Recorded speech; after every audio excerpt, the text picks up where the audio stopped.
Otherwise, yeah, you're 6 games into Cam Ward's career. What did you think was going to happen? He's a rookie quarterback on an offense where they lose Calvin Ridley yesterday after 4 routes, Boone, and Van Jefferson emerges as the leading receiver. Van Jefferson is the guy who lost his job to Alec Iomanner, who is a day 3 draft pick in training camp.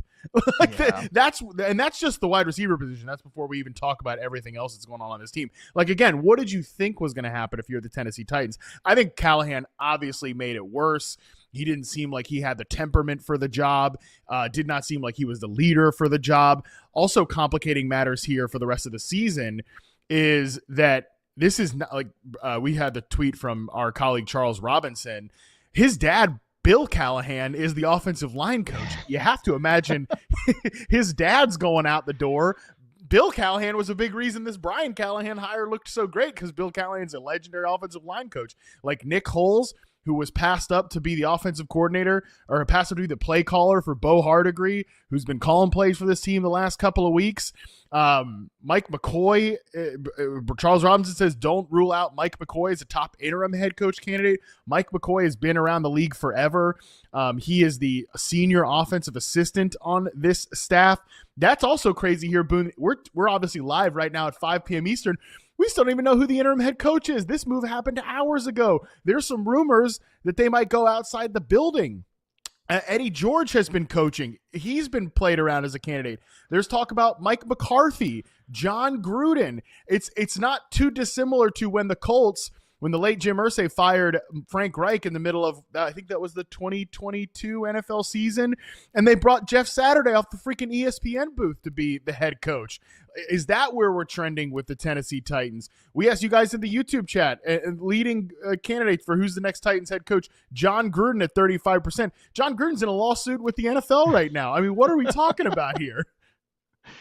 Yeah, I mean, is there even a name that's going to come in that's going to make this thing interesting the rest of the way? I just don't think there is. And you feel bad for Cam Ward and some of the younger players in this offense, because you'd like to see them get that development during their rookie season. And I just don't think it's going to come. So many questions on the offensive line as well, which I think is going to hold this thing back. So it's going to be a rough end to the year in real life and in fantasy for this offense. And I think right now, fantasy-wise, you're just looking to maybe pick off some value like bench stashes, some guys that maybe could emerge and get more opportunity as the year goes along. But we're not expecting anybody to really move the needle fantasy-wise and help you win weeks. I don't think that's going to happen from this offense.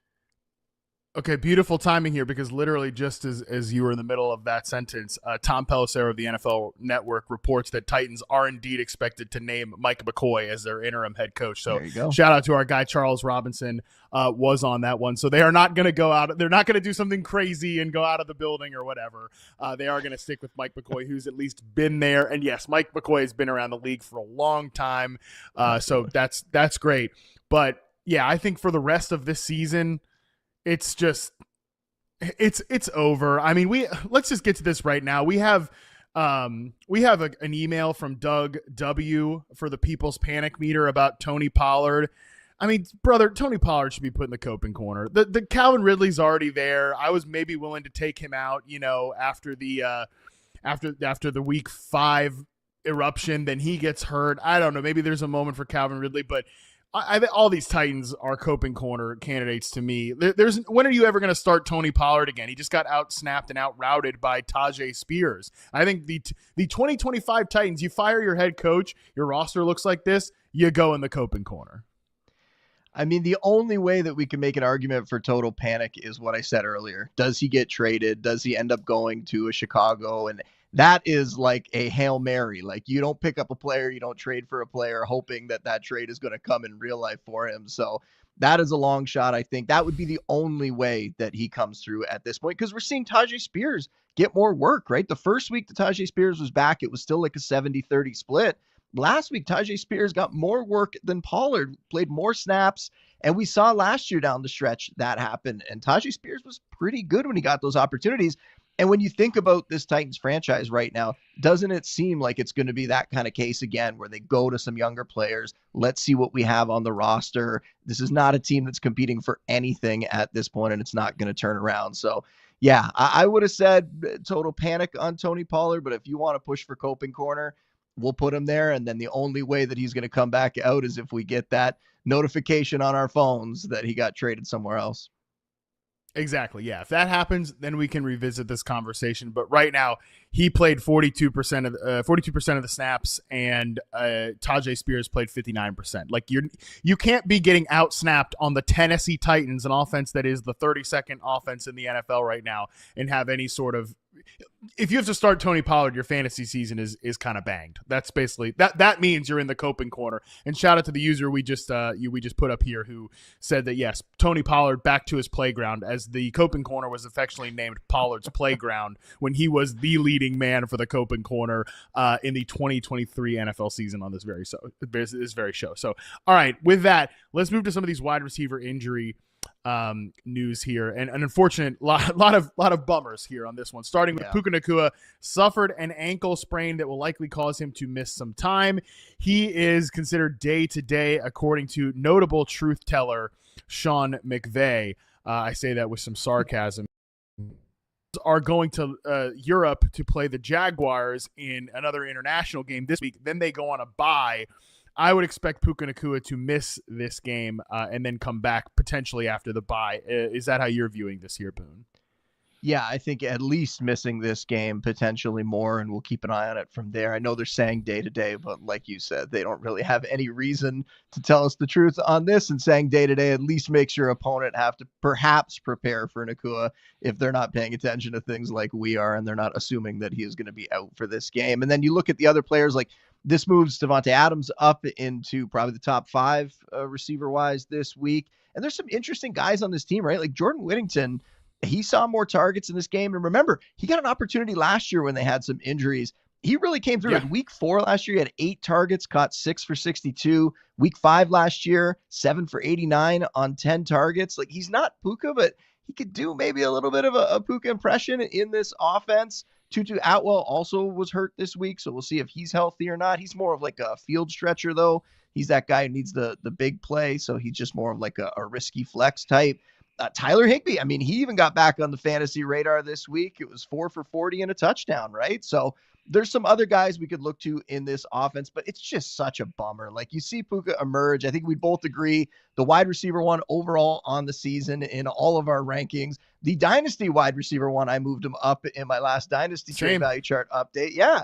And now you got to look at this. Hopefully it's not going to be long-term. Hopefully we don't have to change him in dynasty, but right now I would say JSN for me moves above him because of this injury and not being sure if it's going to affect him any longer than this or how long he could potentially be out even after the bye. Yeah, no question. I think that is 100% right. Like, I would rather have JSN right now, of course, this rest of the season. And, we'll see. Hopefully Puka can come back at full strength. That point that we had up from Sarah Barshop earlier about, McVay talking about his style of play. When we're considering Puka Nacua's return, I think it's important. Again, here's the quote here for if you're not watching on YouTube. Sean McVay said on deciding when he's going to be ready to return, the receiver's, quote, style of play, the way and the nature at which he plays, that is something that does weigh into this. Because Puka plays with such admirable violence and fearlessness over the middle of the field, he's going to be susceptible to some of these injuries. It's also not lost on me that all the guys we're talking about here right now, Emeka Egbuka is one of these over-the-middle wide receivers. Garrett Wilson is one of these over-the-middle wide receivers. At least he's been used that way so far this year. So, again, that's not lost on me as we're talking about this receiver archetype, that they're going to be susceptible to some of these hits over the middle. But, yeah, just on the point about the Rams wide receivers, Davante Adams is only lined up in the slot on 12.7% of his snaps this year. I'm wondering if Puka does miss more than just one game, does he play more inside? Because he's been not totally touchdown or bust so far in fantasy, but he's needed those touchdowns to have big games. But yeah, I do really like Jordan Whittington as a potential option to move into the slot and kind of do a Puka arbitrage play. So certainly from a dynasty standpoint, he's going to be really interesting to watch in this little stretch if we don't get Puka Nacua in this game. Isn't it so weird, though? Like, you think about before the season, all of our concerns about, Matthew Stafford, is he going to be able to stay healthy? And it's not even Stafford that goes down, it's Puka that goes down. And you think about the 49ers and like Christian McCaffrey coming off the injury season. Is he going to, every single other player on the 49ers gets hurt except for Christian McCaffrey. It just tells you how unpredictable this stuff is and how hard it is to project week in and week out. And you just got to kind of adapt to it as you go. Yeah, we don't know anything when it comes to like projecting who's going to get hurt and who's not. This stuff is brutal. It's tough, and that's why anybody like victory lapping off injuries or playing not or not brutal. Players not getting hurt. I mean, you're an idiot if you do that because this is just so unpredictable. So let's get to the next one here. Emeka Egbuka is getting an MRI on his hamstring on Tuesday. Usually wide receivers with hamstrings, that's not a 1 week injury. Hopefully we get some good news. Elsewhere in Tampa Bay, they hope to see Mike Evans back this week, although I believe Todd Bowles said today he's not expecting Bucky Irving or Chris Godwin back next week. So, man, are we ever going to get all 3 of these Bucs wide receivers on the field at the same time? Certainly not this week, and we'll see going forward. Yeah, I mean, before the season, we were talking about the Chris Godwin situation and that we didn't know how long it was going to take for him to get back. And even when he did come back, would he be the same player? And then you think about, those cascade type injuries that can happen and all that sort of stuff when a player's kind of rushing back. And you wonder when it's a veteran guy like Godwin, he sees Emeka Egbuka out there, blowing it up, and he sees Mike Evans already hurt. Did he rush back a bit?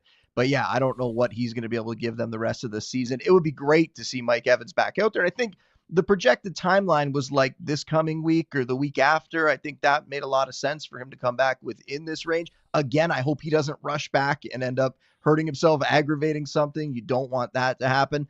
And another situation where Emeka Egbuka, our guy, like he's been so good and just they massacred our boy Harmon. They're taking him away from us for a little bit here, it seems like. And it's awful. So if Mike Evans is back out there, then great. We look to Mike Evans to be the guy that he normally is, top 15, top 20 fantasy receiver. Otherwise, it gets really interesting. And I don't think anyone would necessarily emerge as like a big time fantasy asset. I think you're just kind of rolling the dice on Sterling Shepard being my favorite of the bunch, even though we saw the younger guys and Tez Johnson and Cameron Johnson come on and have the bigger games and score the touchdowns. All 3 of them were making plays downfield, though, and that just speaks to how well Baker Mayfield is playing, that he's just getting by with whoever is out there. Hats off to him, putting his name in the MVP conversation for sure this season. But yeah, right now I'd be looking at those guys in like the wide receiver 3, wide receiver 4 flex range, and there's some risk attached to them. That if Mike Evans is out there, we bump them down even further. The most interesting name, perhaps, if we see all of those receivers out, all those starters, is Cade Otton at tight end. Because think back to last year, Harmon. Cade Otton, in the games where they were missing those top wideouts, that's when he went off. That's when he really came through for fantasy. This year, barely anything early in the season, and then the injuries start to strike in the last couple of weeks. He's starting to come on. So if you're looking for a guy to pick up, the slack while these other guys are out, if Mike Evans is still out this week, I think Cade Otton would be a top 12 fantasy tight end if all 3 of those starting receivers are out. And I feel pretty confident that I would put him in my lineup even before I'd want to play those receivers. I think that's right. I do really like Sterling Shepard. I'm with you there. We'll talk about these Bucs receivers, I'm sure, once we get to the waiver wire additions. But for sure. Yeah, I will never forget the little 3-week stretch where they basically built the whole offense out of Cade Otton, and they kind of used him as the replacement for Chris Godwin as the power slot. And obviously this is a different offensive coordinator. Josh Grizzard was on the staff last season, but nevertheless, it was Liam Cohen obviously pushing the buttons and in full control of this thing last year. But I'm with you that if you needed a sneaky start at tight end, if there's no Mike Evans, there's no Chris Godwin, there's no Emeka Egbuka, we've seen that Cade Otton has a history with Baker Mayfield. It's not. You could do worse at tight end. You could do a lot worse. People are doing a lot worse at tight end if there is none of those wide receivers. Let's go to the New York Jets here for our final wide receiver check-in. Garrett Wilson underwent an MRI today. Appears to have avoided a serious knee injury, but he is expected to miss some time, which is unfortunate because he's got 2 great matchups coming up here before the bye week. Carolina, Cincinnati. We're going to talk about a Jet player in the People's Panic Meter, but my God, that was a really, really uninspiring performance for the entire unit against the Broncos.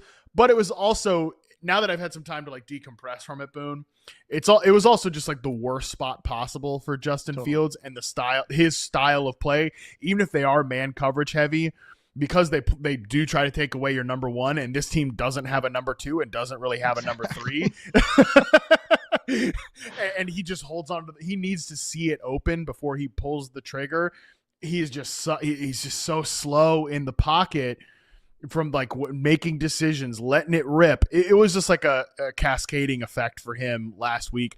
This was a spot in Carolina, Cincinnati, these next two matchups where the Jets offense probably could bounce back from at least a fantasy standpoint. Going to be tough to do that without your number one wide receiver. Yeah, for sure. It's an awful situation to lose him for any amount of time. And a guy who I think is very underrated because he's been trapped in New York with bad quarterback play. We thought this season having his old college teammate there was going to help. And there's been some big games, a lot of garbage time, obviously. And then you run into like just a buzzsaw matchup. And on paper, that matchup was terrible for them. So yeah, I think better days are ahead these next couple weeks. But who is going to step up? Like, this is a situation where, at least in Tampa, you look at the quarterback plays good. You look at some other guys who have been producing. Who's that guy with the Jets right now? Like Mason Taylor, I think at tight end is intriguing, and he suffered in that bad matchup this weekend as well. But I think he'll have some better days coming up. And we saw him get a ton of volume a couple of weeks ago, so he could potentially put up a good game. But after having such a bad week last week, you don't feel very confident putting him in your lineup right now. And then it's like Josh Reynolds at wide receiver. Yeah, like there's no one else here to step up. Like even Josh Reynolds is like a risky flex play. And it's a good matchup, and you still aren't going to really play him necessarily. I think I might have won like 14 team, 34 man dynasty league where I might have to, but other than that, you are not playing Josh Reynolds. Yeah, it's like start 5 receivers, something like that. Just one of those ridiculous deep ones with a bunch of analysts. Yeah. But other than that, you are not starting Josh Reynolds. And then you look to, the backfield, like hopefully Breece Hall can get going. He's seeing a ton of work now that Braylon Allen's out for what's going to be 8 to 12 weeks, it seems like. So maybe he can have a good game in these better matchups. But yeah, not a lot of things to be excited about in that Jets offense right now, other than the hope that they can turn it around against some easier opponents. Yeah, I'm not looking for new and creative ways to invest in the New York Jets passing game if there's no Garrett Wilson. So yeah, for me, again, just a bummer because I'm with you. Like some of the coolest stuff that the Jets have done this year is how they've weaponized Garrett Wilson, how they've gotten him open, how they've gotten him in isolated matchups from the slot. And yeah, that's when Fields is good. When he sees that it's open, Garrett Wilson gets open and he's willing to rip it there. When you take that away, I think this could look pretty disastrous. Not to mention, too, the Panthers' run defense has been really good the last 2 weeks. They have, as their run offense has accelerated, so has their run defense. So that's the strength of this Jets offense. Could be another long outing for the New York Jets offense. But we're going to talk one particular Jets player in the People's Panic Meter. So let's go ahead and fire up the post-Week 6 People's Panic Meter. Would you say it's time for everyone to panic? Yes, I would, Kent. Oh my God! Okay, it's happening. No! Wait! Everybody stay calm. Stay calm. What's the procedure? Stay calm. The Panic Meter is presented by Dentech, protecting your teeth from fantasy football stress, one matchup at a time. Reminder, folks, we have 4 tiers in the People's Panic Meter. There's no panic, some panic, total panic, and the dreaded coping corner. Let's do a quick check-in on the coping corner. Reminder, if you're in the coping corner, we don't panic about you anymore. You're not allowed to panic. It is what it is, okay? This is the situation with this player, and it's probably not changing unless some major variable changes. We have 4. Technically, now we have 5 players because we just put Tony Pollard in the early portion of this show. So we've got Tony Pollard, Isaiah Pacheco, Calvin Ridley. Love that. 2 players from one team. Chase Brown and TJ Hawkinson so far in the coping corner. Boone, my guess is we will be putting some more players in the coping corner by the end of this show. I think there's going to be a couple more. Like once you get to this point in the season, now it's not just a small sample size. You're starting to get a little more to go off of, and you feel a little more confident about what we're going to get from these guys the rest of the way. And there are a bunch of guys that I think are going to come up that are going to be coping corner, are going to be fringe coping corner. That's for sure. We also might at some point just have to do like, hey, me and you decide like who's in the coping corner because there's probably a handful of players that people just aren't submitting anymore because they've also accepted corner. Yeah, we might have to do like a Costco bulk coping corner order here. We might have to do something like that at some point because, yeah, I'm sure some people just aren't panicking about certain folks because they have already in their minds put them in the coping corner. But Let's get into the first submission here. This one comes in from Sean. Hey, loving the podcast yet again this year. And this week, I'm bringing you the case of the Panthers running backs with Chuba Hubbard out. Rico's been making the most of his opportunities and saving my head in my guillotine league the last 2 weeks running. Although this week wasn't as stressful as this week, as we finally had a BTJ sighting. Talk about a guy who's avoiding the coping corner after actually having some good weeks here. It does pose a panic moment with me with Chuba Hubbard, however, seeing as Rico has been so good and outperformed Chuba Hubbard as the RB1 in 2 games. Should I be worried about Rico possibly taking the bulk of the carries away from Chuba when the latter becomes healthy? Keep up the great work, and may you be spared from eating that pen. By the way, can we do a quick pen update before we talk? Oh, Chuba you're Hubbard feeling good today. Yeah, panic. You're feeling good yeah, now. We're feeling good, baby. I'm holding this thing. I'm not worried about it. Look, we're heading into Monday Night Football, but per the stats on the sheet here, yeah, again, we still have 1 game to go. I get it. Lad McConkey is wide receiver 20 on the season. Harmon is safe from This eating is the pen such right a now, false Boone. sense of confidence. Quint Johnston was out this week. Come on, man. You can't be that excited about this. Sure, you caught up a little bit, but if he comes back healthy, nothing has changed yet. So you're not out of the woods, my friend. What do you mean? I don't care about the process. I care about the results. All right. The results are what matter here.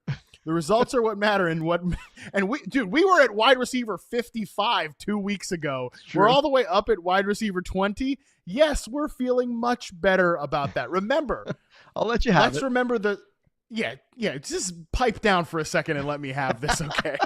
I'm staring down having to put this thing in my gut. All right? So let me have this moment for a second.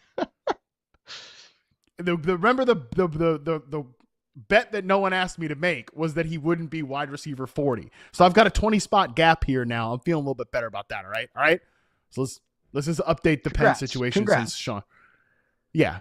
Okay. The Chargers. Do you hear Jim Harbaugh said that play he's going to remember that's to be burned into his memory until they put dirt on him they put him in the grave. They put him in the ground. They bury him. He's going to remember that final play from Justin Herbert to Lavin Conk. You think after that he's going to let Quentin Johnston come in and outproduce him? I don't think so. Okay. We'll see. So, yeah, I know. We'll see. I'm probably being way too confident about it. All right, back to the topic at hand. The thing that people actually want us to talk about here, not me eating the stupid pen. Chuba Hubbard. What is the panic level for Chuba Hubbard after Rico Dowdle has turned into prime LaDainian Tomlinson the last 2 weeks? I think it's total panic from my end, but there's some caveats here, right? Like, the guy's still the RB17 on the season in fantasy points per game. So I think we need to remember, despite the fact that Dowdle's gone off into incredibly easy matchups, he's been great the last 2 weeks, but that is about as easy as it gets in terms of opponents. Chuba was still playing very well, and he had some tougher matchups earlier in the season. He was still RB17 during that stretch. He's also a captain on this team. They gave him that extension last year. Like, there's a lot of things that factor in here, right? And they gave him the extension not just because of his play, which was good, but also because of that leadership, because of the example. They cited all these things when they gave him that contract, right? So he is like a staple of this team's. I have a hard time believing that they are just going to usurp him and push him down onto the bench and give this thing to Rico Dowdle completely.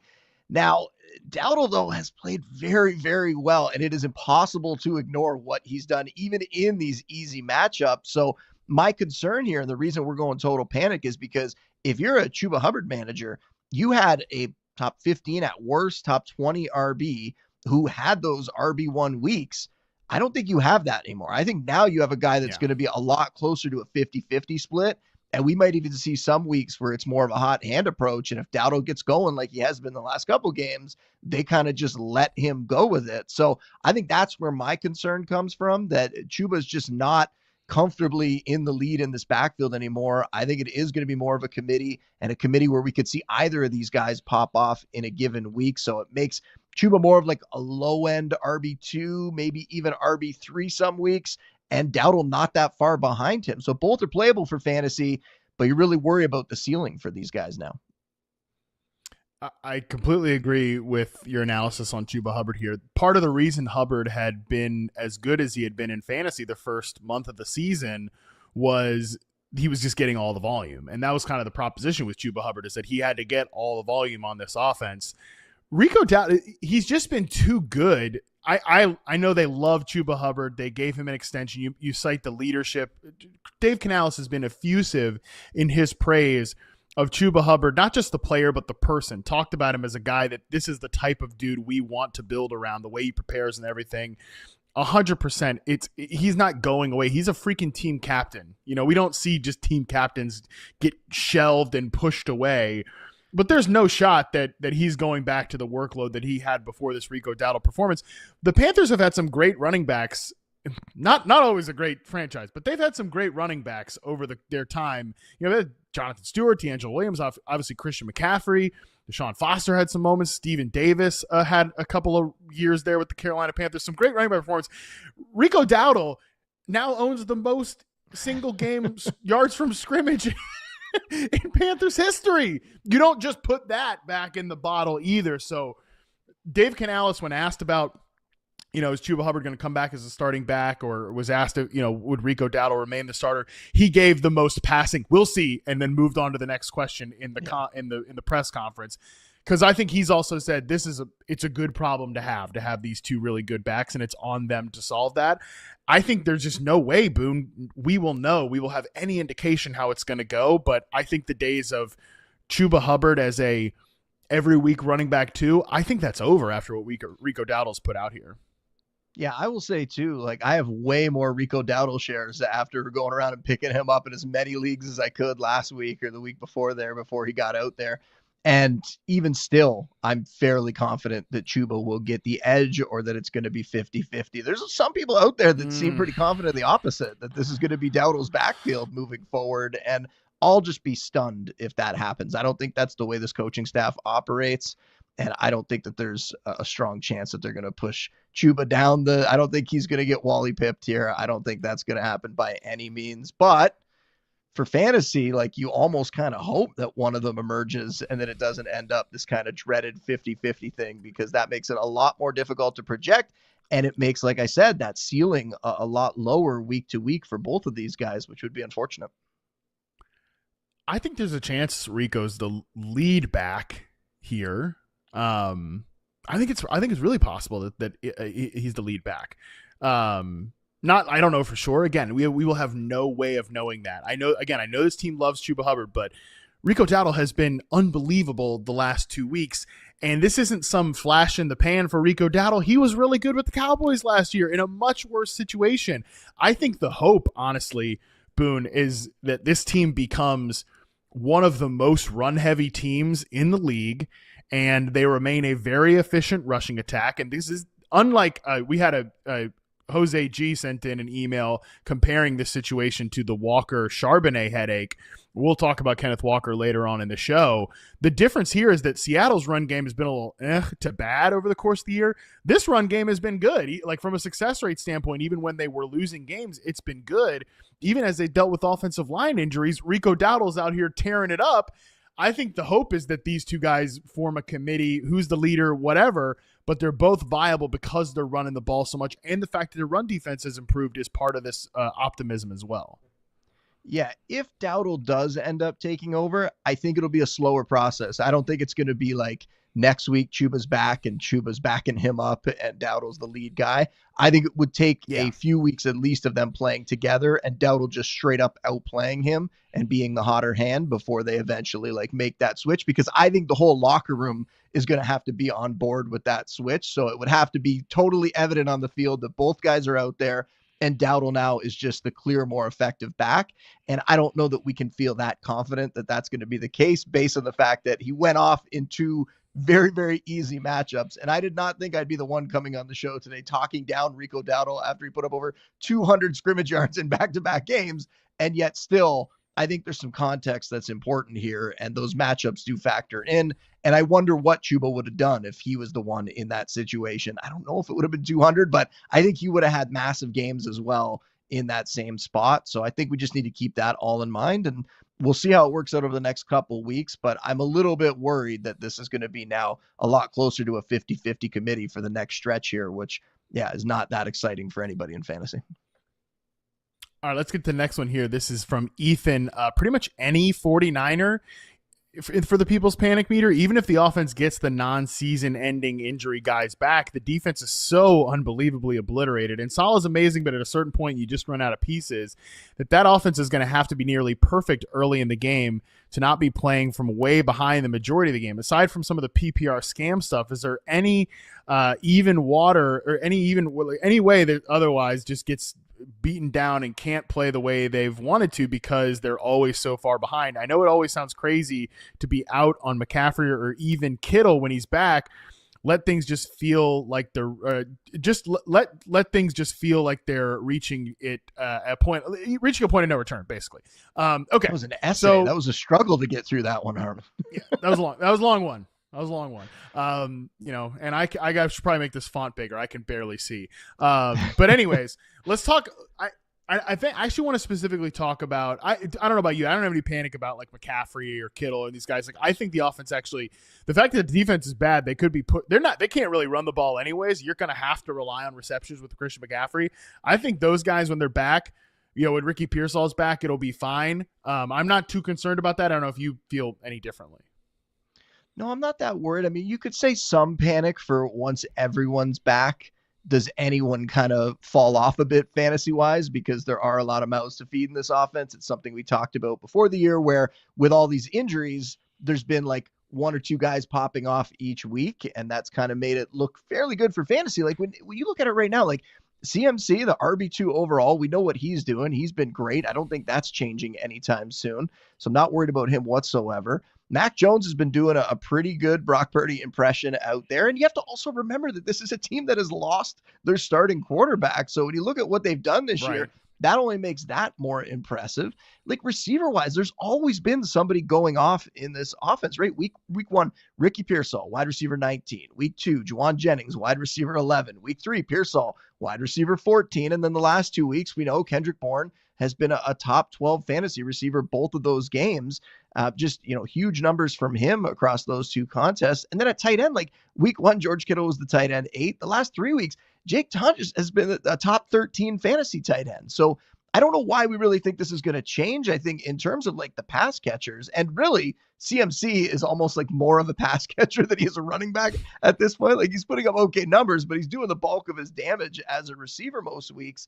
I think that only means they're going to have to throw more because the defense is potentially going to be shorthanded now the rest of the way, and maybe we'll struggle more than we're used to. So no, I'm not really that worried. I think if you're going to say any sort of panic, I would say some panic about the fact that once everyone is healthy here, we might get a little more boom or bust weeks, especially with those receivers. Are we going to see Ricky Pearsall put up as big of numbers if we do have George Kittle and CMC going off? If we do have Kendrick Bourne taking on a role, and if Juwan Jennings ever gets healthy, sounds like he's dealing with like every injury in the world apparently. If all these guys, and Brandon Ayuk, who knows when he's going to be back, but if we get all these guys healthy, what does that mean for the volume? Because at that point, someone is going to lose out. You're going to have some weeks where guys don't produce. But no, I don't have that much concern about this offense. I think it's just been a testament to Kyle Shanahan and to the depth that they've had, that they've kind of continued to move the ball and to produce week in, week out, no matter who's out there.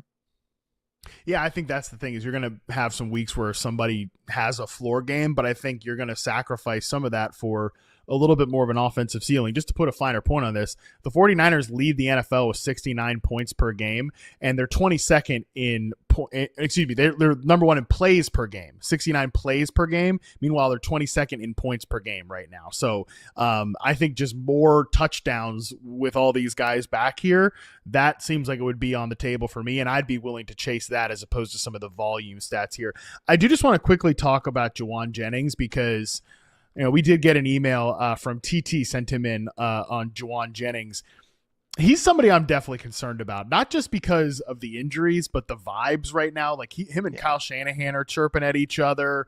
There's just Trent Williams. It just seems weird. I almost wonder if Juwan Jennings might be traded at some point, just because he wanted off this roster. He wanted a payday or wanted off this roster. He definitely ain't getting that payday.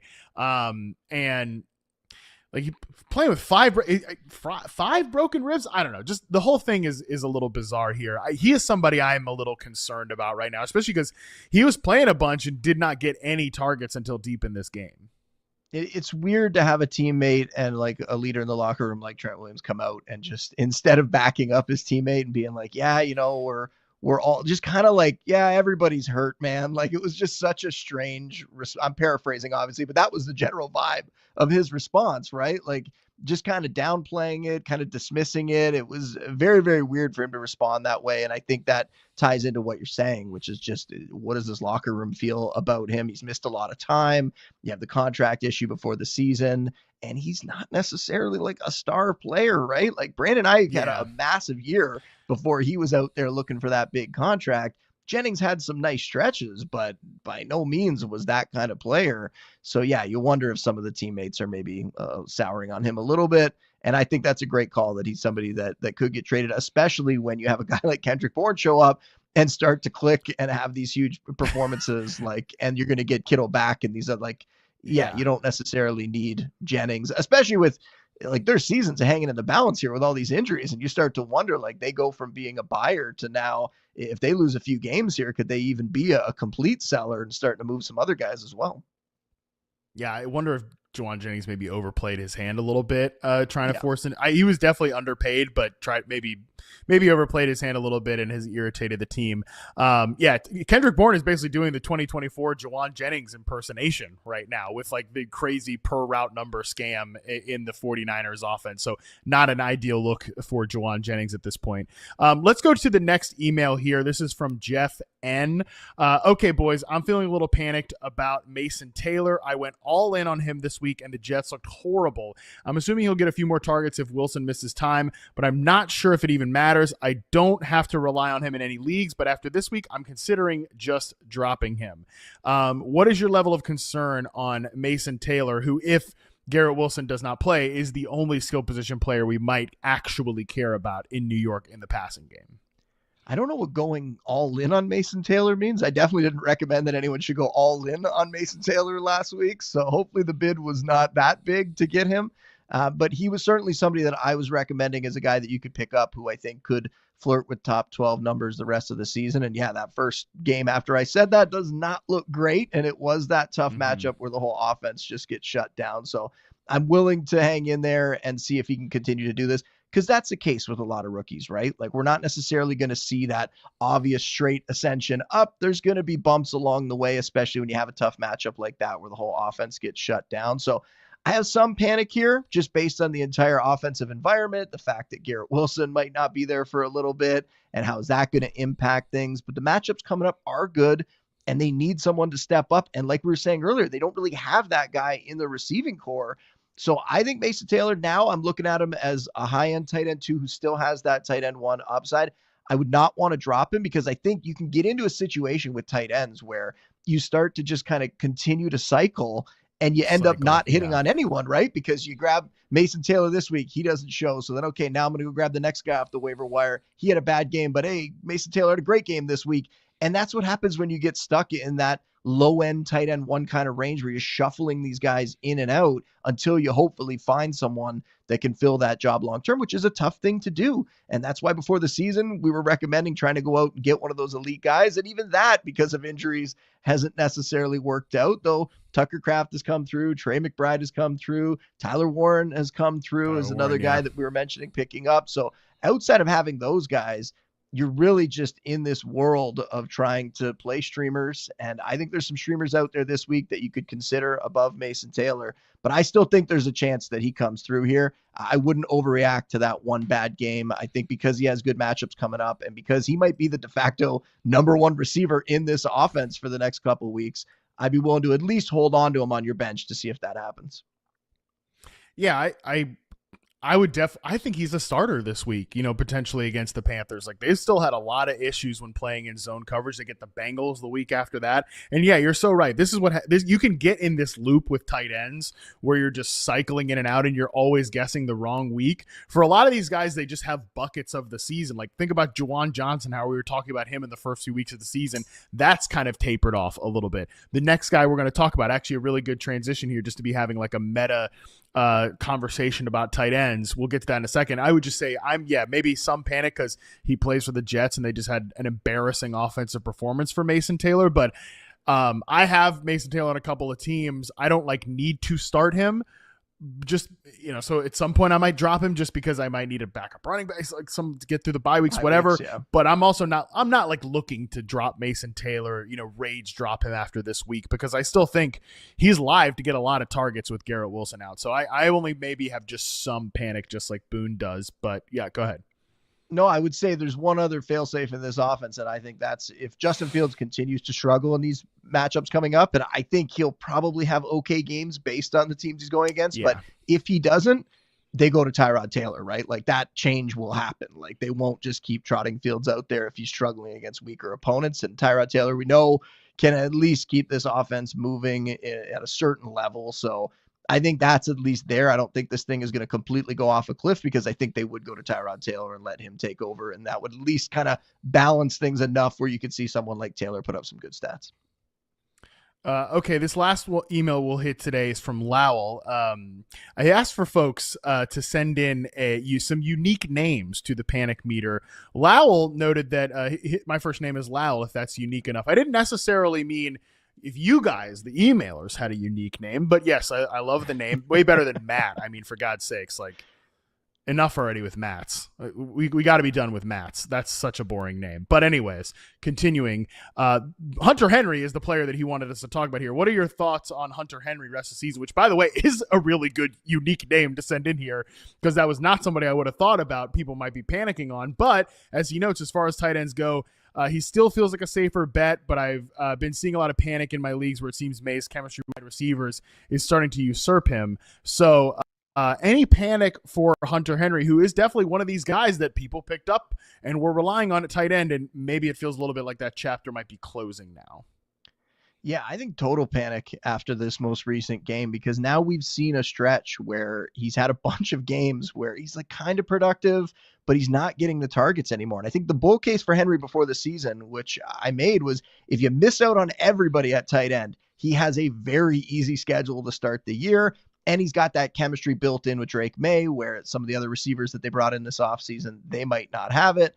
So you could play him early in the year. He'll have some games for you, and then you probably want to trade him away and look to someone else. I think we've reached that point because we're starting to see that Drake May has a little bit of the Josh Allen thing in him where he's kind of just finding whoever's open, and he's starting to make stars out of some other guys in that offense, right? We're starting to see Demario Douglas pop out for a big game. We're seeing Kayshon Boutte have some games, and now Hunter Henry's kind of fallen to the wayside, right? 4 targets or less in 4 of his last 5 contests. That's the scary part to me here. It's not that he can't continue to produce. It's not that he can't be that touchdown or bust type streamer for you, but he's just not getting the targets that he was getting earlier in the season. And with these other receivers like Stephon Diggs having a couple big games there coming on, I just don't think that Henry is as exciting, and I'm moving him down. I think now he's more into that tight end 2 range, and he's going to be that touchdown or bust streamer option for you. So yeah, I would be fine dropping him, especially a little later on. We're going to talk about some guys you could pick up on the waiver wire. I would definitely take some of the top guys on that list over him this week, and then you're into potentially that streaming week to week situation. But I think that's better than just trotting Henry out there blind every week. Yeah, totally agree. He's just a guy that if he finds the end zone, great. He made it for you. There's a lot of tight ends like that. There's very few of them that are completely, not touchdown or bust. That's just kind of the nature of the position. But we will talk about some more players that people can pick up and consider at that spot later on in the waiver wire section. But for now, we are going to take our first quick break. When we come back, we have our social media submissions to the People's Panic Meter. We will get into that right after this.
All right, we are back. Let's get into the social media submissions to the People's Panic Meter, starting with this one from Samuel Farmer.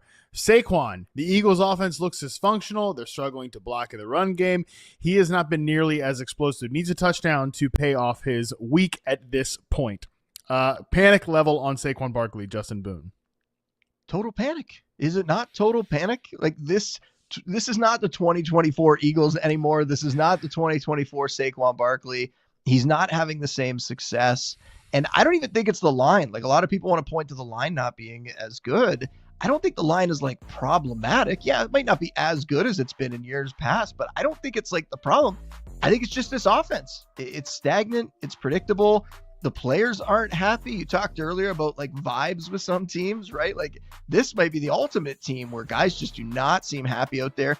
You have even like a good soldier like Devonta Smith out there sitting on the bench, looking bothered next to AJ Brown. Like, they can't get it going regardless of matchup here. And now coming up, it's the Vikings, it's the Giants again, then a bye, and then the Packers, which is such a tough matchup. So I'm not confident that we're going to see things change here, at least in the short term. And if you're struggling and you got a losing record and you got Barkley on your team, I think you have to consider moving him. If you can get anything, you can get anybody, top 12, top 15 running back value or wide receiver value in return. If you can get a couple pieces maybe to help your lineup in return for his name value, I think I would do that. Like, this year, he hasn't even broken 100 scrimmage yards in any game. Last year, he did that 13 times. Like, something is off in Philly. I don't know what is going to change to fix this in the near future here. So for me, it's total panic on Barkley. Yeah, Rico Dowdle the last 2 weeks has more yards from scrimmage than Saquon Barkley does on the entire season. So that's how things are going for Saquon Barkley. And yeah, I'm with you. I'm total panic on Saquon Barkley, and I actually don't have any concern. Like, I don't think this is the curse of touches or anything like that. I actually do think I think the problems with the offense start on the offensive line. The fact that they don't have this dominant interior just barreling people over in the run game, it's causing a cascading effect where then, because honestly, Boone, Kellen Moore pushed some nice buttons last year and made them a little bit less predictable, just in terms of some of the wrinkles with motion and stuff like that. But they've always been a kind of static, rather predictable offense with Jalen Hurts under center. They've just had better players than you, and they've been a better offensive line than basically everybody in the league. They have injuries in the interior, so that's part of the problem. And then, as you mentioned, I cannot believe how bad the vibes are for this team and how it seems like everybody hates each other. And they just won the freaking Super Bowl like a few months ago. So it's just like all of these things together. There was a lot of partying. I had friends before the season that were telling me my rank on Saquon Barkley was too high purely based on the fact there were so many pictures of him celebrating and partying during the offseason. I was like, you can't make fantasy analysis based on that. Now, even though I don't think that's the reason why, now I kind of wish I had listened to them and moved him down a little bit. I think that's pretty fair. All right, next one we're going to get into here. Dream Hoop sends, is Kenneth Walker officially a bust? Boone, is Kenneth Walker a bust? It depends on how high you ranked Kenneth Walker, I guess. I had him as a running back too, kind of a fourth round pick.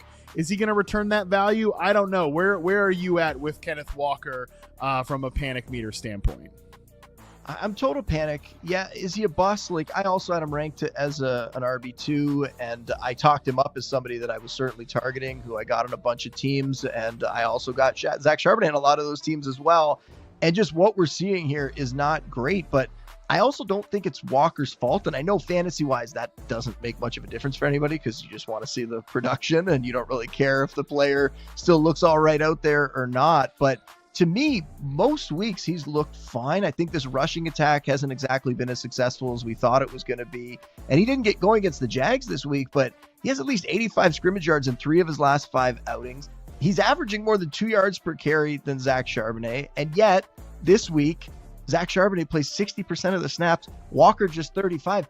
I can't sort that out. I don't know if you have any insight on this, Harmon. That one I cannot figure out. I know, like, the Sigmund Bloom thing, the assumption of rational coaching. Maybe I'm foolish to think that Walker seems like the better back. Why are they not even giving him more work out there? How on earth could it not even be 50-50? How is this a Charbonnet leading the way? I know our buddy Nate Tice was tweeting that Charbonnet has a higher rushing success rate than Walker. It's by a slight margin, but just kind of even things out. I think, he's suggesting maybe there that Charbonnet isn't completely down compared to Walker. Like a lot of people seem to feel the way that I do about it, that, Walker is the better back. To me, it just looks like Walker's the more dangerous option. Like he's the home run hitter type, but I don't have an answer for this one, Harmon. Like I don't have that clear, okay, this is what it is. Yes, he's a bust because of this. Because when I watch him out there, more often than not, I still think he looks like the much better back and looks like a good back. And I wonder why they're not handing over more of the offense just to him. Yeah, I wrote a whole piece on the Seahawks offense last week, and a lot of my thoughts on that still stand in terms of the running back split. I think there's no question, and I don't think any human being, maybe even Zach Charbonnet himself, would deny that Kenneth Walker is the more explosive back, and he's clearly the better home run hitter. The problem is that he is a guy who will take negative yards. And I know Zach Charbonnet has some negative. He has actually a higher stuff rate this year in terms of runs for 0 or negative yards. But like Nate pointed out, and I pointed this out in the article too, in certain concepts, Charbonnet is able to get what's blocked more than what Kenneth Walker does. But they really weaponize him on some of those outside zone runs where he's really dangerous and can hit the edge. I think the bigger problem, and by the way, like I think you need a second change up here in the backfield, because Kenneth Walker he's gonna touch the ball 18 to 20 times a game. He's probably gonna end up getting hurt because he's a guy that has never played a full season before, and I don't think they want to wear him down. There might be a point, by the way, Boone, this team looks like they're going to be a playoff team. They've got one of the best quarterbacks in the league. There might be a point where they say, all right, now it's time to just unleash Kenneth Walker because it's nut cutting time or we're trying to win football games. Like there might be a point where he is vastly outworking Zach Charbonnet. It's a long season. My only contention here, the thing that I think is disappointing about this team, is that right now in terms of rushing success rate, they're 23rd overall. So if they're going to split the backfield, I thought this run game would just be better, and that's where I think I was wrong this season, and that I thought both these guys could be usable if the run game was going to be better than friggin' 23rd in the NFL. Yeah, same. And I think now you just have to look at it. Like the reason I won't say Walker's like a complete bust is because most weeks I'm going to rank him as a low-end RB2. I don't think I've put him in the high-end RB3 range yet. And Charbonnet's not that far behind him. They're just a lot closer than I anticipated. So I don't think he's a complete bust. I think we've seen some good games from him, like I mentioned. I think there will still be some good games coming up. But overall, this rushing attack is just not as effective as we thought it was going to be before the season. It's a long season, folks. Just remember that. We are only in week 7 here. There might be a moment where Kenneth Walker really crushes it over the course of the final month of the season or so. All right, next one up comes from Brandon Swayze. Tucker Kraft finished the week. The finishing fantasy line looked good, but only 2 targets. Boone. I mean, shout out to Brandon here and a few other people who sent in some Tucker Kraft submissions. I saw some late emails to the submissions. But just remember, get those emails in by 2 p.m. Eastern, all right? I say it every show. Got to get them in by 2 p.m. Eastern. We got a lot of folks here working hard on the graphics. We can't make them make a Tucker Kraft email graphic at 4 o'clock Eastern or whatever, an hour before the show starts. So Tucker Kraft, any concern, as he is somebody that people noted. I always find it crazy when the guy has a good fantasy game and there's still some panic. But what are your thoughts on this? Well, this was probably an easy graphic for them to make because no panic. We don't even have to color it in at all. I mean, he's not a volume guy, right? He's a yards after catch guy. He's a touchdown guy. Yeah. We know how this offense works. They're going to spread it around. But the fact that he has at least 55 yards and or a touchdown in 4 of his 5 games this year, that's fantastic. So I don't have any concerns. I think this is a quick one to go through. We can keep going. Yeah, I agree. The reason that we talked up Tucker Kraft in that late round tier of tight ends, and he was not drafted to be an elite fantasy tight end. You probably took him in the 9th round. That was where his ADP was. That was where I always remember, folks, the amount of times we talk about a player does not mean equal to ranking of player. That's why we do the rankings. That's why Boone grinds on those things. So we talked a lot about Tucker Kraft. Still kind of ranked him as one of those priority targets in the 9th round, at least for me. So keep that in mind. But the reason that we liked him so much is that, yeah, he didn't need 10 targets a game to put together some scammy tight end line like some of these other guys. He can make your week in just 2 targets because he's a badass, because he's awesome at the game. So we don't need to see Tucker Kraft get a lot of targets. He's going to have down weeks. Everybody's going to have down weeks. It is what it is. All right, moving on to a guy who only has down weeks. Daddy Goat sends in Travis Hunter. Had 15 yards. I was so mean to a player I really love. But Travis Hunter had 15 yards today and screwed up a BTJ bomb. Bye week is week 8. But how much more can we really expect from Travis Hunter? Boone, what is the Travis Hunter panic meter right now? I'm smashing the coping corner button right now. This is coping corner. This is the hardest coping corner because, like you just said, this is a player that I like. But this is coping corner. I mean, 45 yards or less in 5 of his 6 games, 25 yards or less in 3 of those. The playing time has gone up. The production hasn't. He's still making these really foolish mistakes out there, like the one that they suggested, the offside. He's, not only costing fantasy managers points, he's costing his team points out there as well. Like, he'll make some big plays, I think, along the way, but isn't he just like a wide receiver 4 flex option who might like pop off here or there? And there's so many of those guys. Like every week, we'll talk about it when we get to the waiver wire section here. Every week you can find those guys. So why are we really holding on to this? I don't think it's going to happen. In Dynasty, I'm holding. I still think he's got a bright future. In redraft, I just don't think it's going to happen for him this year. And I think you mentioned earlier, we're getting to like the bye week crunch. Injuries are mounting. Maybe your IR spots are full. You got to start to decide what you're doing with your bench spots. I think he's a player that some people will be able to actually drop it. I don't think they're going to regret it. I'm going to ask for one more week on the Travis Hunter Coping Corner. You've talked me down a couple times on Coping Corner. I'm going to ask you to give me one more week just because he did set a season high in route participation, which, again, I made the joke yesterday. I get it. You guys don't score fantasy points based on route participation. But it seemed to me like he was trending up, in terms of offensive involvement, and they clearly do need to involve him in the offense.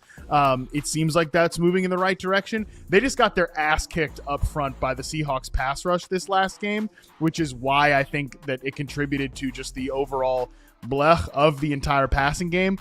So give me one more week. If it doesn't happen from a fantasy standpoint this week, and I get it, I'm with you that I think he's probably just like, it is what it is in redraft. I'll put him in the Coping Corner right in time for his bye week. I promise I will capitulate next week. You can correct me if I'm wrong. I will totally allow it. I agree. We can, because you said it. We've done this before both ways. I will admit, though, that what you just said is something I looked at, that he was more involved. I think, correct me if I'm wrong, I think he had 7 targets in this game, and yet the production was like so bad off of that. I almost took that as a negative. Bunch of screens, week, right? I know. It was like you get all this opportunity and you don't produce with it. That's so problematic. But anyway, I will give it to you. One more week. I agree. More week. We'll hold it off. I agree. I just think I know they just threw him a bunch of screens because, again, they were getting such quick pressure. Trevor Lawrence, I think, was pressured like 30 plus times in this game, but they are actually having him run some real downfield routes, just not getting him the ball there. So, by the way, they play the Rams pass rush in London or whatever this week, so I don't think this is actually going to go any better for the Jags as they have some offensive line injuries. But again, we'll put a pause on this, and I'll capitulate next week if it comes to it.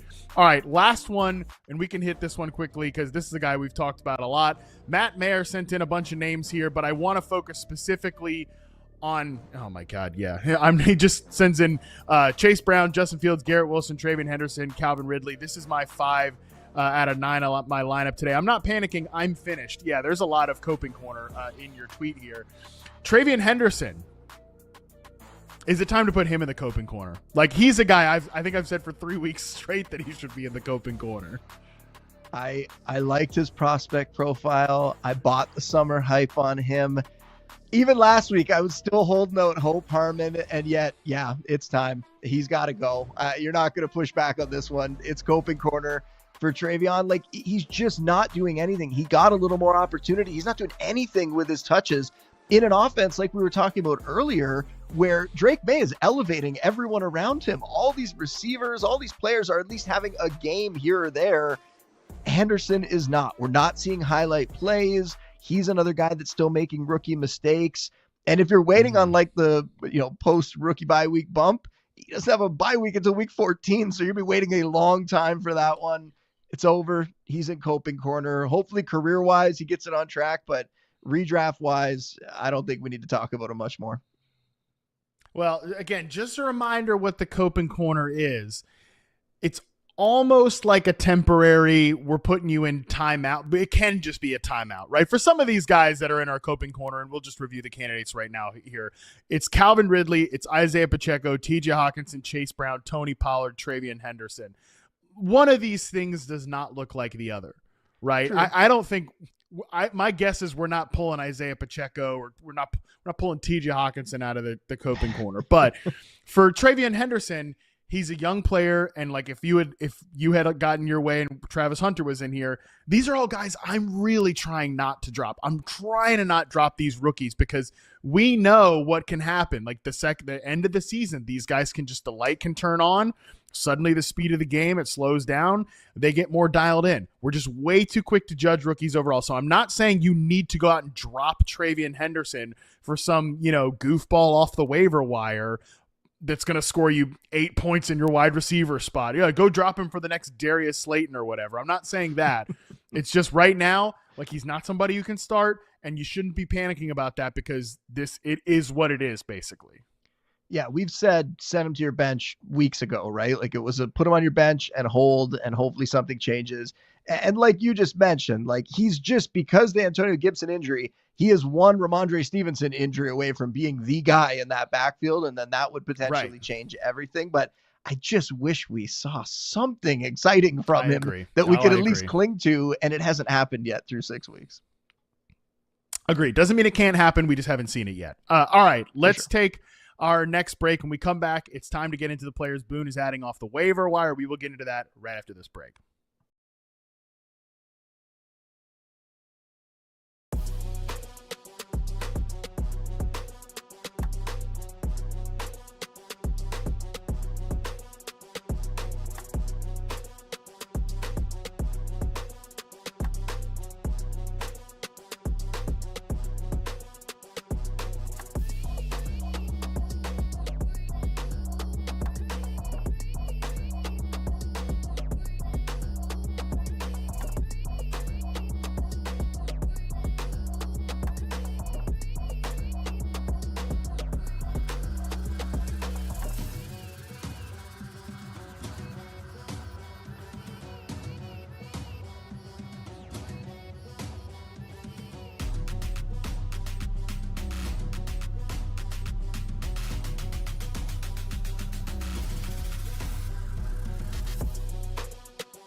All right, we are back. It is stop laughing. Stop laughing, Boone. Be a professional. We have a lot of fun during the breaks. Come on, we have a lot of fun during the breaks. We do have a lot of fun. Sometimes too much fun during the breaks, but we got serious business to talk through here. We're back. All right, it's time to talk through the waiver wire ads here heading into Week 7. As always, we go position by position, starting with quarterbacks. Boone, who are we looking at this week?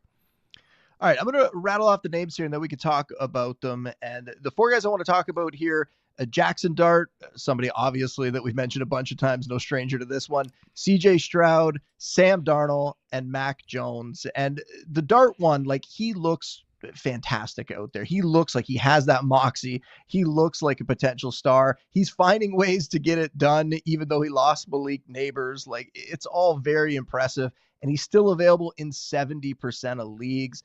It's such a revelation for this team.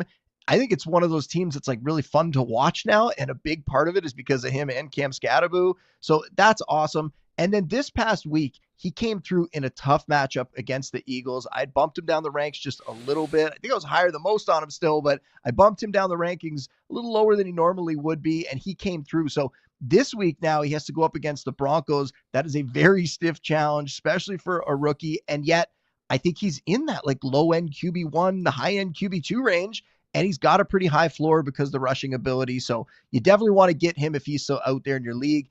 The other guys are more streamer types, right? Like CJ Stroud, he's coming off his bye week. He's a little over that 50% mark in terms of being rostered. I normally cut them off in the article based on that, but I'm going to mention him here because he's coming off the bye. He might have been dropped in a lot of leagues.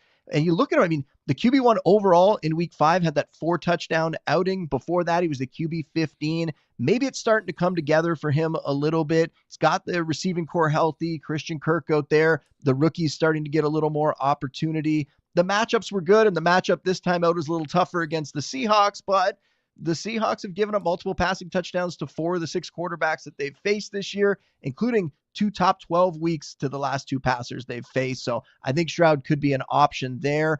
And then Sam Darnold, I just have to give him credit. This guy's playing good football. He fits in that system. He's proving me wrong. I thought he was going to struggle outside of Minnesota.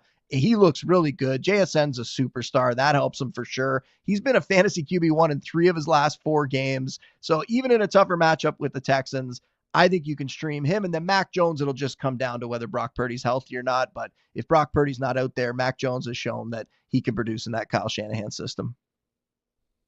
All tough matchups for these 3 guys here in week 7. Broncos for Dart, Seahawks for Stroud, Texans for Sam Darnold.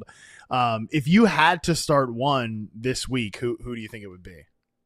I would go with Jackson Dart just because he did it in a tough matchup against the Eagles.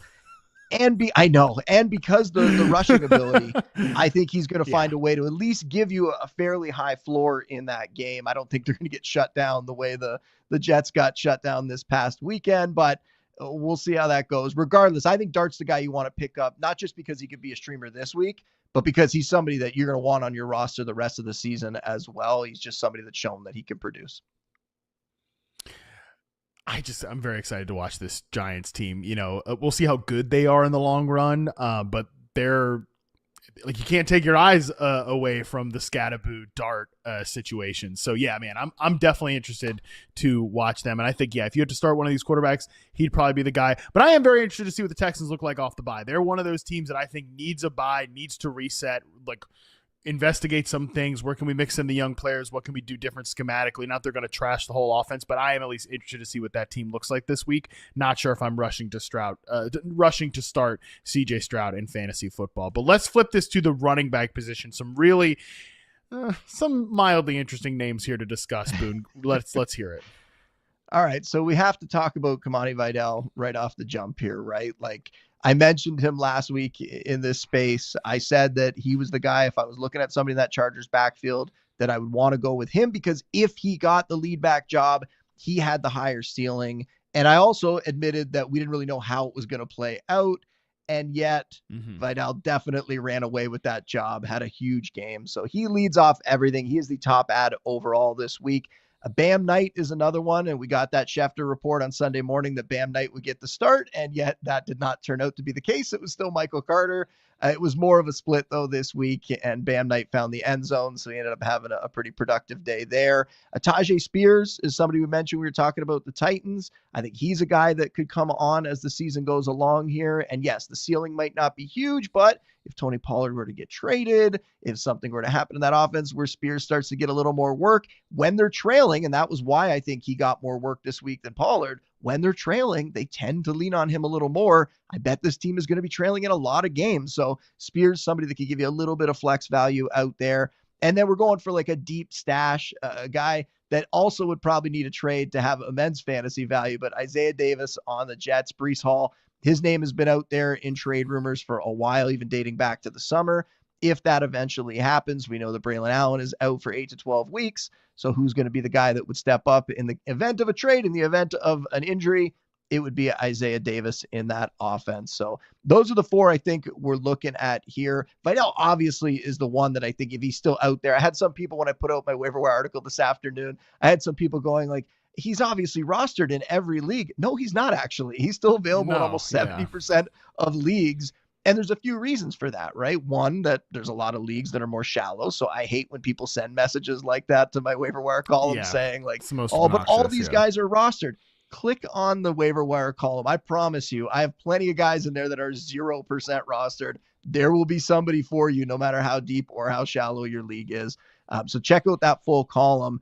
And then the other thing was a lot of people last week thought that Hassan Haskins, especially even based on the reports as we got closer to the weekend, that Hassan Haskins was going to get the start and be the guy. And yet it was so evident from the jump that Kamani Vidal was the more explosive option, was the more productive back. And we saw him just have a massive game, right? 67% of the snaps, 21 touches, 138 scrimmage yards, and a score. This is like best case scenario because it was an easy matchup. And we don't know that it's going to continue to be the case like this. There was talk that they might go out and trade for somebody, but I think a performance like that from Vidal probably delays that a little bit, and they'll let him potentially come out for another couple games and see what he can do if he can match that performance. Though I will say too, the latest that we got on O'Marion Hampton was that he's going to be out probably for more than the 4 weeks than the minimum on IR. So that's a little bit scary. And that potentially makes you want to bid a little higher to get Vidal this week, because if he can keep this up, he could give you some value for maybe more than 4 to 6 weeks. So where do you think you'll be ranking Kamani Vidal this week? Because I think that might help people sort of decide what to do with him. The 70% of leagues out there where he is not rostered. So yes, we're so proud of you, all of you that play in the real competitive leagues where Kamani Vidal is not on your waivers. We're very proud of you. But for the 70%, the vast majority of people out there who don't have him rostered in their leagues right now, that might help them sort of decide what to do and like how to approach him on waivers. I'm looking at him as a high-end RB3. But I do think he still has, like he showed last week, that RB2 upside, that much higher ceiling if he comes through for you. And remember what happened with the Cardinals backfield. This can change week to week depending on the hot hand, depending on the matchup. These are not like proven guys. This is not a situation where you have a backup that is an obvious guy who's going to step in and take over. This is a backfield where even last week, I admitted we weren't sure the way it was going to go. So yeah, you can't be that confident week to week, but having him come out, put up that kind of production, it's going to give him a chance to get more touches next week. And that's why he would be the guy that would be ranked much higher, where Hassan Haskins didn't really give you much at all in the last game. But I think that also ties in well to the Bam Knight thing, where Bam Knight, he did find the end zone. Michael Carter only rostered in 55% of leagues, so Michael Carter might still be out there. I think both of those guys are flex options, because you look at the way it got distributed for them last week. 51% of the snaps tonight, even though he didn't get the start, 12 touches, 54 yards, and a TD. Carter, 44% of the snaps, 11 touches, 64 yards. So could something like that happen in the Chargers backfield where it ends up a lot closer than it was last week? Absolutely. I will say Kamani Vidal, far more effective than Michael Carter was 2 weeks ago. So I don't think there's as much reason to get someone else involved, but the Chargers backs, they're more just flex options. We don't know how that's going to go, and their matchups are a little tougher as well as they move forward. Yeah, couldn't have been an easier spot for one of these Chargers backs against the Dolphins run defense, which Dolphins are kingmakers right now at the running back position. So obviously you see your running back go against the Dolphins, you're getting your expectations up. And just one last thing before we throw it a break here on this whole Kamani Vidal Bam Knight thing. I try to tell people this all the time, but with fantasy football, and some of the reporting around this running back's going to be the guy, I feel like people try to approach this as if these are predetermined outcomes, as if the coaches know how the guys are going to play in game. These are not numbers on a spreadsheet. These are people playing the game. So they might have felt like there's a very real chance that the Chargers felt and told one of the reporters on Friday or Saturday, yeah, we feel pretty good about Hassan Haskins, being our guy going into this, because, the coaching staff knows him. Harbaugh's got familiarity with him. And then they see Kamani Vidal looking great in warmups or on his first touch of the game. Oh yeah, you know what? Let's ride the hot hand. When you're approaching any of these backfield situations, I just saw a lot of people getting frustrated with the reporting of this. The reporters are they're getting information and they're telling it to you. You then decide what to do with that. That's fantasy football, that's sports betting, and those reporters don't know, just like the teams don't know going into it how these things are actually going to play out once we get into game day. So there's always some level of caution cautious with those players in particular. Yeah, for sure. Like there's some backfields where it is clear, and a guy like Tajay Spears, if Tony Pollard goes down, Tajay Spears is going to be the lead back in that backfield, and he's probably not going to be challenged very much by anybody else they have. And yet, when it's a backfield like this, where we're not even down one running back in these backfields. Yeah, we're to the third string. Chargers and the Cardinals, we're down to like third, fourth string guys. So yeah, it's not as clear who's going to get the most snaps. And yeah, I hope that people followed the waiver wire column, and I hope that people follow what we were talking about last week and went out and got Kamani Vidal. And yet, we'll see how it goes moving forward, but he is certainly the top pickup this week, and I'd be willing to spend up based on the fact that it sounds like Hampton's going to miss more than 4 weeks. Yeah, we're reading again in 2025, and you are reading Justin Boone's waiver wire column every single week. We are going to take our last break. When we come back, we'll talk through wide receivers and tight ends on the waiver wire right after this.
All right, we are back once again, not having any fun during our breaks, that's for sure.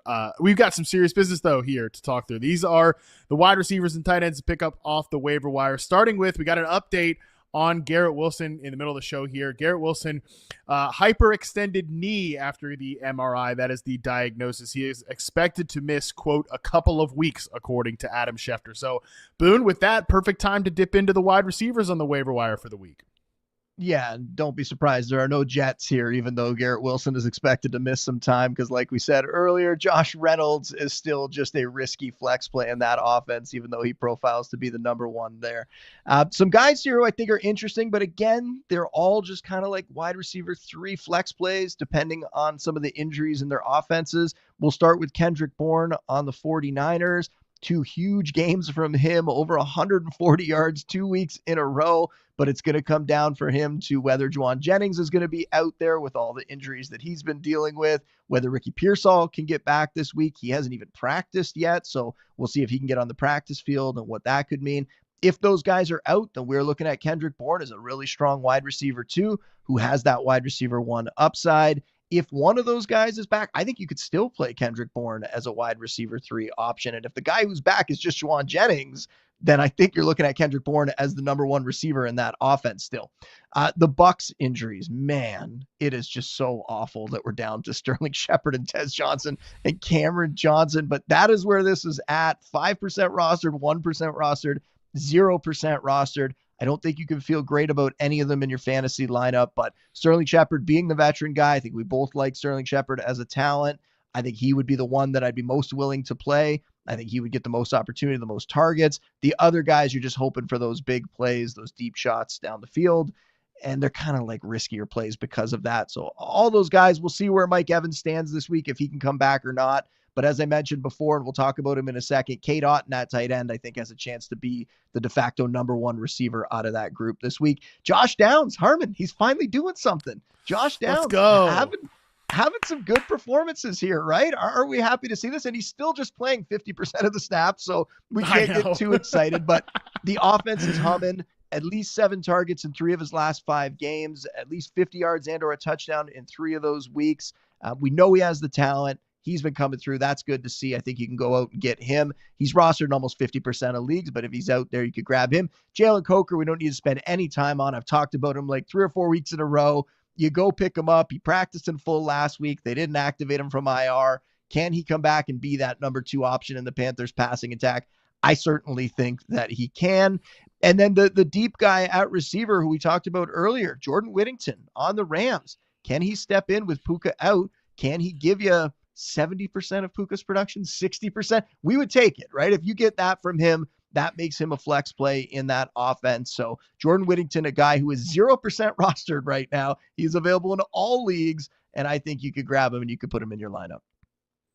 Yeah, just doubling back on the Josh Downs point, he leads the team in targets over the last 3 weeks with 20. 16 catches for 120 yards and a touchdown in that span. They're really finding ways now to weaponize his separation ability in some of these isolated looks. They've given him some more run on the outside. Now, he's mostly been a slot guy, but the last couple of weeks he has played a little bit more on the outside. So in some of the 2 receiver sets, or he starts as the outside guy, they kick a guy out in full speed motion, he becomes the slot. And again, that really like on his touchdown, that's exactly what they did, where then he becomes weaponized as that interior player in man coverage. Is he going to be a must start every single week? No, but because of that usage, as you mentioned, he's been targeted on 35% of his routes the last 2 weeks. He's very, very good. So he's somebody I think you can at least play, and it's not embarrassing right now. But yeah, still definitely going to have a cap ceiling with that playing time. But I like all these receiver recommendations. It's a pretty good week to chase some wide receivers, especially the Jalen Coker of it all. I'm very interested to see what he looks like. But all right, unless you got anything else on these receivers, we can move to tight ends here. No, I know you love talking receivers, but we got to keep going here so we don't run out of time. Let's talk about tight ends quick. Harold Fannin Jr., we saw David Njoku leave the game multiple times with the knee injury. I've already talked about Harold Fannin Jr. before, what he could do. He's a playmaker out there. Saw him get a ton of work this week.